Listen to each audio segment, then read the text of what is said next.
In 1824, nearly 50 years after the American Revolution began, Marquis de Lafayette, a soldier from France who had helped serve the American cause, returned to America and met again with John Adams.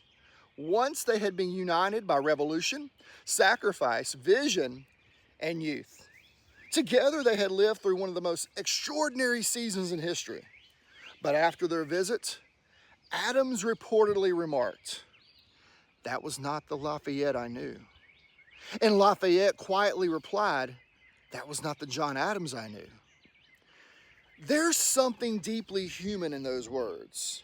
Not anger, not betrayal, just sadness. Two old friends looking across the table and realizing that time had changed them both. Years had passed.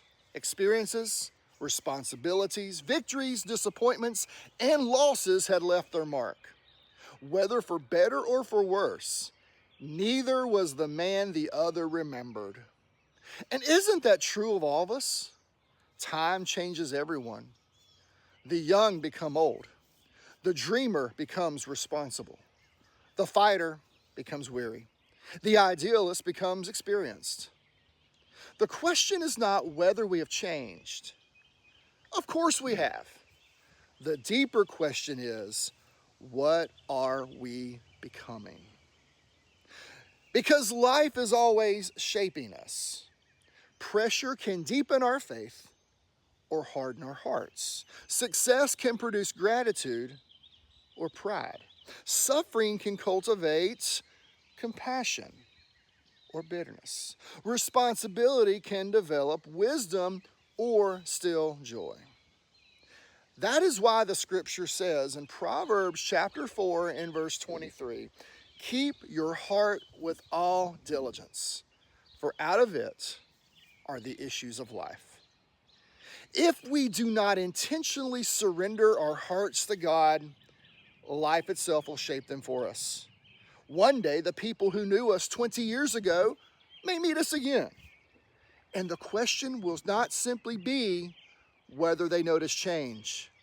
The question will be, when the people who knew me 20 years ago meet me again, will they find a heart that has been shaped primarily by life's pressures or by the presence of Christ? Time will change us as well. The question is whether it will make us more like Christ. God's desire is not merely that we grow older, but that we grow deeper. Not colder, but steadier. Not harder, but stronger. Not cynical, but wiser. Not merely shaped by life, but transformed by His grace. So today, ask yourself, what am I becoming?